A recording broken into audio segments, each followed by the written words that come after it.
estate lawyer's voice didn't waver when he read the clause aloud. Any individual who initiates legal proceedings against the estate shall be deemed to have forfeited all claims therein. That was the sentence my father-in-law had buried on page 41 of a 63-page document. He thought I hadn't read it. He thought I wouldn't understand it. He was wrong on both counts. But I'm getting ahead of myself. My husband died on a Tuesday in February, the kind of flat gray Tuesday that Ottawa does in winter, when the sky and the road are the same color and the cold has stopped feeling like anything at all. Evan was 34. A blood clot, sudden, no warning. He'd kissed me goodbye that morning and complained about the parking situation at his office and asked if we needed more coffee filters. Those were the last ordinary things. We'd been married 4 years. His family never liked me. I understood that early and I stopped trying to change it around year 2. His father, a man who had built a small empire in commercial real estate across eastern Ontario, had wanted something different for his son. Someone from the same circles, the same golf clubs, the same kind of school. I was from Sudbury. My mother cleaned houses until her knees gave out. I went to university on scholarships and graduated with a degree in environmental science and a student loan I'd spent 6 years paying off. I was not what he had pictured. Evan hadn't cared. Evan had loved me loudly and without apology, which I think irritated his father more than anything specific about me. We'd bought a house together in Kanata 2 years before he died. We'd talked about children. We'd argued, good-naturedly, about whether to get a dog before or after. We had a joint account, shared savings, a mortgage with both our names on it. We had a life. When he died, I was 29 years old, sitting in the waiting room of the Ottawa Heart Institute, still in the coat I'd thrown on when the hospital called. My sister-in-law found me there 2 hours later. She sat beside me and held my hand and said nothing, which was the right thing. She was the only member of that family who ever made me feel like I belonged in it. His father arrived 40 minutes after she did. He shook my hand. He said he was sorry. Then he said, very quietly, that we would need to discuss the estate. I didn't understand at the time what he meant by that. Evan hadn't been wealthy on his own terms. He worked in project management for a tech firm. We had a combined income that was comfortable but not extravagant. What we had was ours together. I thought there was nothing complicated to discuss. I was wrong about that too. The first meeting was at his parents' home in Rockcliffe Park, one of those older houses near the river that whispers money without shouting it. Stone facade, circular driveway, the kind of windows that look like they've been there since Confederation. I was still in the fog that comes in the weeks after sudden loss. I wore the same black dress I'd worn to the funeral because I hadn't been able to think clearly enough to pick anything else. His father sat across from me at a dining room table that could have seated 12. His lawyer was there. I had no one. He slid a document across the table. Not a cheque. Not yet. A document. He called it a property settlement agreement. The language was dense, but the meaning was clear enough once I'd read it twice. The house in Kanata, half of which Evan had purchased partly with a gift from his parents before we married, was being claimed by the estate. There was language in there about the original gift being a conditional transfer, language I'd never seen before, language that had apparently been sitting in a drawer somewhere for 4 years waiting for exactly this moment. There was also a reference to Evan's life insurance policy, a policy I had not known about, one that named his father as sole beneficiary, signed before we were married and never updated. I sat very still. I learned that somewhere in my 20s, the stillness that comes from not wanting to show someone what you're actually feeling until you've decided what to do about it. His father cleared his throat. He spoke about how difficult this all was. He spoke about family legacy. He spoke about how Evan had always understood the long-term vision for the family holdings. Then he said, "We'd like to offer you a settlement, $250,000. You keep your personal belongings, your vehicle, your RRSP. We take ownership of the property and the policy proceeds, and we draw a line under it cleanly." I looked at the lawyer, then at my father-in-law. $250,000, he repeated. Given the circumstances, we think that's generous. I thought about Evan. About the Tuesday morning coffee filters, about the way he used to fall asleep reading and deny it. I nodded slowly. I said, I'll need some time to review this. He said he understood. He was gracious about it. He offered me tea. I declined. I drove home on the 417 in the dark and sat in my driveway for 20 minutes before I could go inside. That night, I didn't call anyone. I sat at the kitchen table where Evan and I had eaten 1,000 meals, and I read every page of what I'd been handed. And I noticed, on page 41, the clause about forfeiting all claims if legal proceedings were initiated. That was the part that woke me up. Because people don't bury clauses like that unless they're afraid of exactly what that clause prevents. A colleague of mine, a woman who had survived her own version of a complicated inheritance dispute after her mother's second marriage, had once mentioned a name. A family law and estates lawyer in Ottawa, a woman named Constance Hale. She's not aggressive, my colleague had said, but she's thorough, and thorough is what matters. I called her the next morning. She answered on the third ring. I told her what had happened. I told her about the property, the insurance policy, the conditional transfer language I'd never been shown when we bought the house. I told her about the clause on page 41. She was quiet for a moment. Then she said, "Don't sign anything. And can you come in tomorrow?" I was in her office on Metcalfe Street at 9 the next morning. It was a modest space. Bookshelves, natural light, a rubber plant that looked like it had been there longer than any of the furniture. She was in her 50s, I guessed, with reading glasses pushed up on her forehead and the particular calm of someone who had heard worse. She read the document I'd brought, all 63 pages, while I sat across from her and drank a cup of coffee that was better than I expected. Finally, she set it down.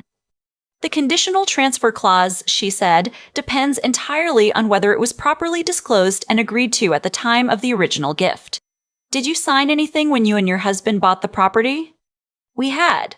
Closing documents, land transfer paperwork, mortgage agreements, but nothing that referenced this clause, nothing I had ever seen or been asked to review. And the insurance policy, she said, was signed before your marriage, never updated? Yes. She tapped the end of her pen against the document. In Ontario, a beneficiary designation made before marriage is automatically revoked upon marriage under the Insurance Act, unless the policy specifically states otherwise. Did this policy specifically states otherwise? I didn't know. I told her I didn't know. She made a note. That's what we find out first. She explained the rest of it in the measured way that good lawyers explain complicated things. Not simplified, not patronizing, just clear. Under Ontario's Succession Law Reform Act, as a married spouse, I had a statutory right to elect against the will if the estate distribution did not meet the threshold set out under Part V. There were rules. There was structure. There were rights I had never been told I possessed. He thinks he's offering you a settlement, she said. He's actually offering you less than what the law already entitles you to. How much less? I asked. She gave me a number. It was not $250,000. I stared at her. She looked back at me with the patience of someone who had watched this exact moment of realization occur in that chair many times before. "What would you like to do?" she asked. I thought about Evan. I thought about the 4 years we'd spent building something ordinary and solid and ours. I thought about the house, the mortgage, the Sunday mornings with bad TV and good coffee. I thought about the fact that his father had sat across from me 3 days after I buried my husband with a lawyer and a pre-drafted document. I said, I want what I'm entitled to. Not more, but not less either. She nodded once. Then we respond in writing by the end of this week, and we request full disclosure of the estate inventory. I asked her what would happen when his father found out. She looked at me over her glasses. "He'll be surprised," she said. "Men who are accustomed to setting the terms usually are." The response letter went out on a Friday afternoon. It was formal, precise, and entirely devoid of emotion. It referenced the Insurance Act revocation provision. It referenced Part V of the Succession Law Reform Act. It requested a complete estate inventory within 30 days as required by law. It noted that no settlement agreement would be executed until all disclosures had been made. My phone rang that evening, not from my father-in-law, from his lawyer. He wanted to know what my intentions were. I told him my intentions were to understand what I was legally entitled to and to proceed accordingly. I thanked him for calling and said that all further communication should go through Constance's office. He paused before he said goodbye. That pause told me more than anything else he could have said. My sister-in-law called the next day. Her voice was careful. "Dad's upset," she said. "I imagine," I replied. "He says you're making this harder than it needs to be." She wasn't defending him, she was warning me. There's a difference. "I'm making it legal," I said. "That's not the same as making it hard." A silence. "I know," she said finally. "I know that." She was the only one in that family who called to check on me in those weeks, not to discuss the estate, just to check on me. She'd drop off food sometimes, the way people do when they don't know what else to offer. I appreciated it more than I told her. The financial disclosure came in stages, the way these things tend to when the person disclosing is hoping you won't understand what you're looking at. Property valuations, policy documents, trust records I hadn't known existed. The insurance policy, as Constance had suspected, contained no clause preserving the pre-marriage beneficiary designation. Under the Insurance Act, the revocation upon marriage was automatic. The policy proceeds. Just over $400,000 defaulted to my benefit as his spouse. When Constance walked me through it at our next meeting, she slid a printed summary across the desk. "The house," she said, "will need to challenge the conditional transfer through the estate.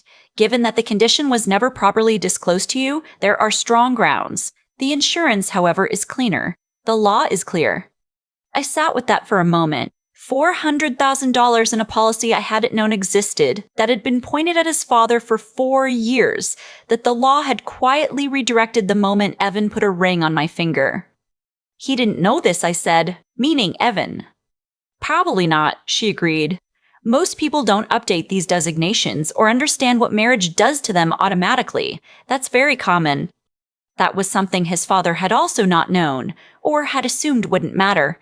Either way, he had structured his offer around a policy he believed was his. It wasn't. He called me himself that night. First time since the meeting at the house. His voice was controlled. "You've created a legal dispute out of a private family matter." "I've responded to a legal document with legal process," I said. "That's what your document invited." "You were offered a fair settlement." "I was offered less than what I'm entitled to by law."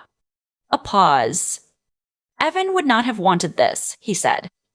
That one landed differently than he intended. Because I had known Evan, I had known him in the way you only know someone when you've lived alongside them, through ordinary Tuesdays and long drives and disagreements about small things. And I knew with complete certainty that Evan would have wanted me protected. That was not in dispute.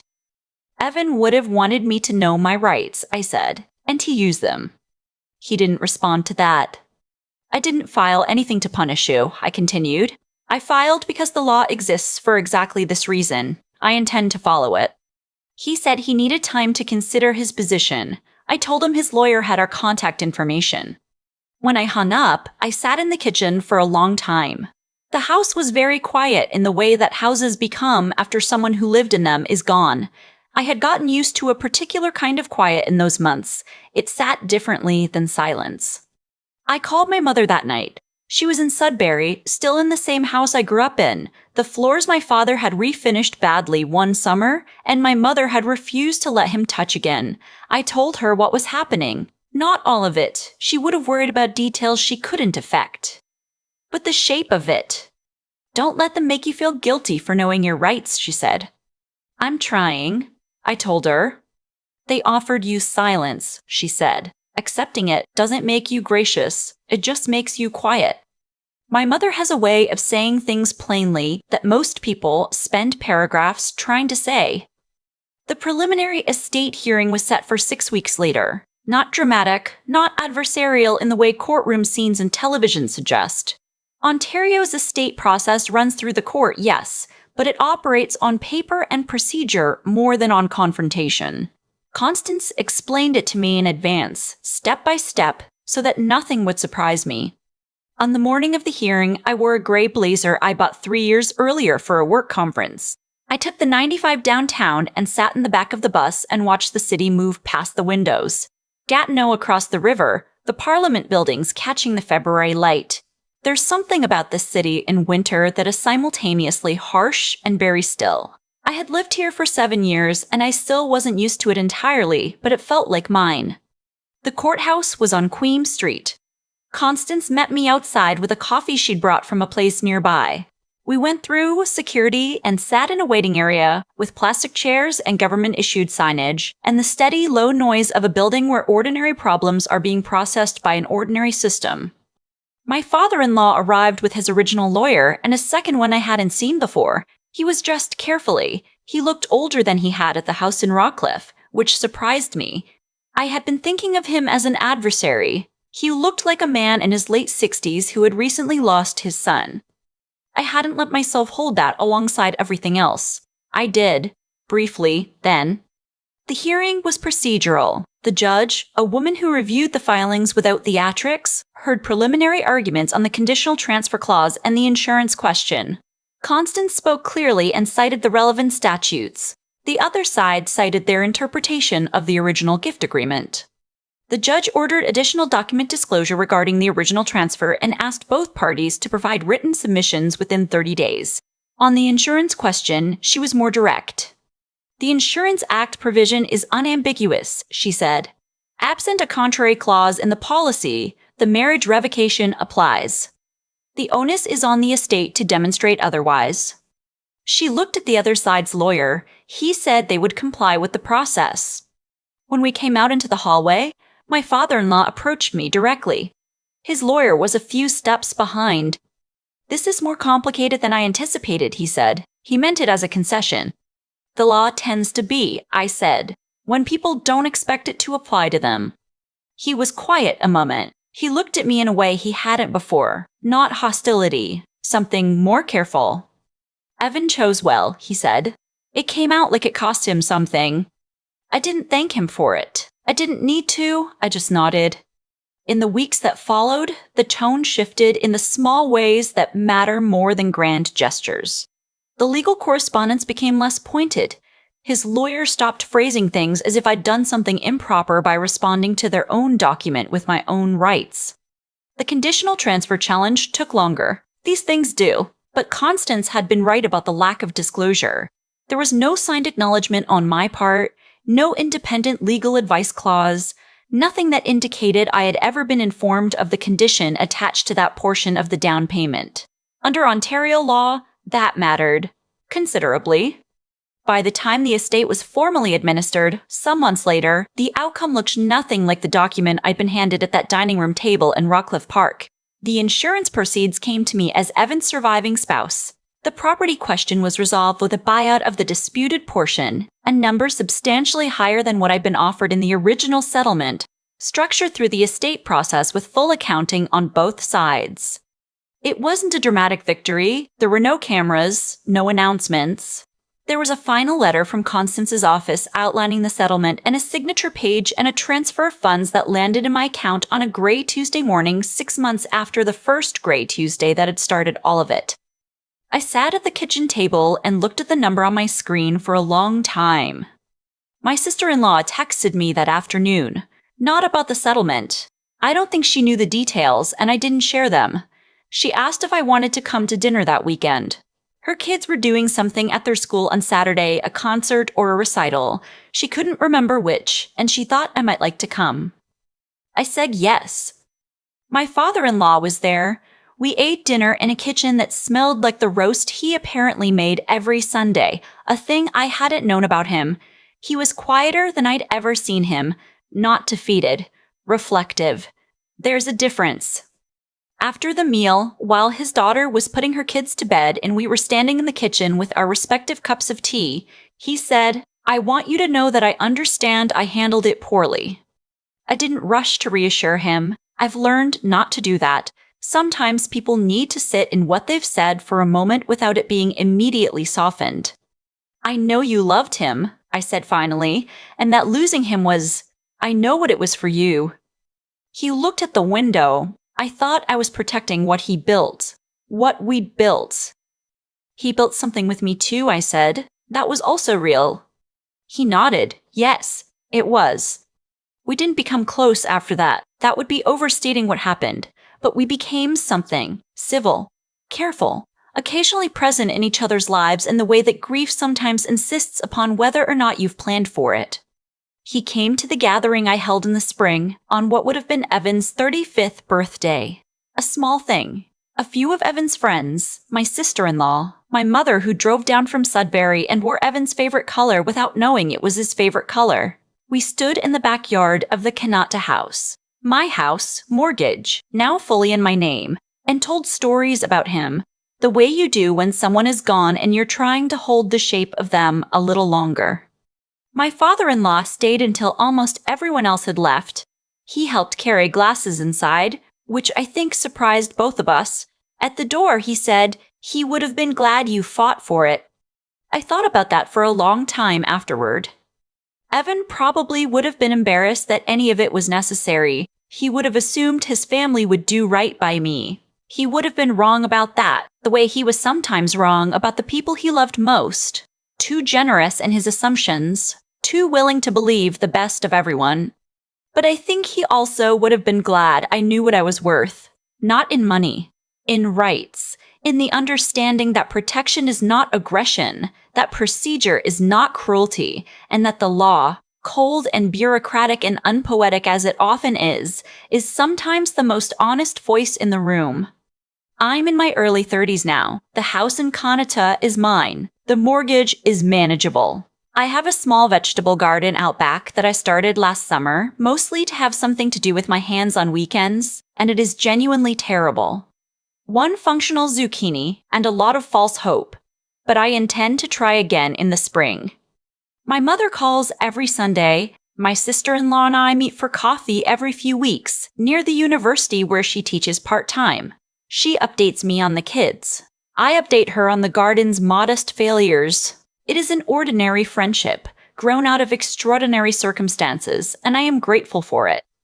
The original settlement offer, $250,000 and a line drawn cleanly under everything, sits in my memory less as an insult and more as a lesson. Not about greed, on either side. About the assumption that grief makes people pliable. That shock creates a window. That the right document, handed at the right moment by the right lawyer, can close a door before someone thinks to ask if it was ever theirs to close. It wasn't. I knew my rights because someone told me I had them. That's it. That's the whole lesson. Someone told me I had rights. I found a person who understood how to use them, and I chose structure over silence at a moment when silence would have been easier.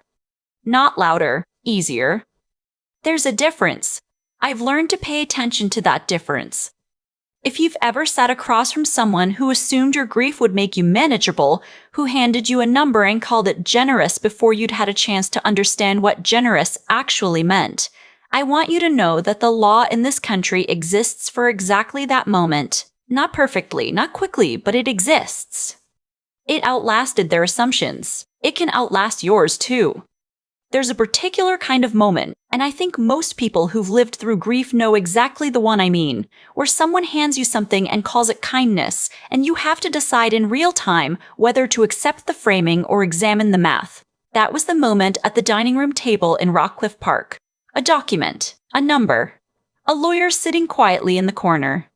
I've thought a lot about what made it possible for me to leave that room without signing. It wasn't courage in any dramatic sense. It wasn't that I was unafraid, or that I didn't feel the weight of being alone in that room without anyone on my side. I felt it. I just also felt something underneath it, a sense that walking away from that table without a signature was the right thing to do, even if I couldn't fully articulate why yet. That instinct, I think, was the start of it, doing the right thing before you completely understand what the right thing costs. What I know now, looking back, is that my father-in-law wasn't a cruel man. He was a controlling one, which is different. He'd spent 50 years building something, and he was genuinely terrified that what he'd built could unravel at a moment of grief and legal exposure. His instinct was to contain, to settle, to draw the line before anyone could draw it for him. That instinct wasn't entirely without love for his son. It was just love expressed through management rather than decency. And somewhere in the years that followed, he began to understand the difference. That's not nothing. People who are capable of that kind of reckoning earn a quiet kind of respect. But understanding his reasons didn't mean accepting his terms. That was the thing I had to hold on to very deliberately in those early weeks. That empathy and compliance are not the same. I could see why he did what he did and still know that what he did was wrong. I could feel sorry for a grieving father and still file the proper paperwork. The two things don't cancel each other out. Constance was the one who gave me the tools, but I was the one who had to decide what to do with them. She laid out the law plainly, the Insurance Act, the Succession Law Reform Act, the rights that had existed all along without my knowing. And what struck me most was how unambiguous it was once someone explained it clearly. Intelligence, in situations like that one, isn't about being clever or strategic. It's about being willing to understand something difficult instead of retreating into the version of events someone else has prepared for you. I had to do that work. I had to read the documents, ask the questions, sit in the discomfort of not knowing, and keep going anyway. And then there was the steadiness required to see it through. Not anger. Anger burns out. Not pride. Pride makes you rigid. Just the quiet, stubborn willingness to keep showing up to the process even when it was slow, even when it was expensive in energy and time, even when his lawyers phrased things in ways designed to make me feel like the difficult one. Staying upright through that kind of sustained pressure is its own kind of strength. It doesn't announce itself. It just keeps going. Evan would have assumed everyone would do right by me. That was one of his best qualities and one of his few blind spots. I've stopped wishing the situation had been simpler and started being grateful that when it wasn't, I had enough steadiness to stay in it. The zucchini garden is genuinely a failure. But the house is mine. The kids in the neighborhood wave at me now, and I make pretty good tea. Some things you build slowly. Most things worth having are like that.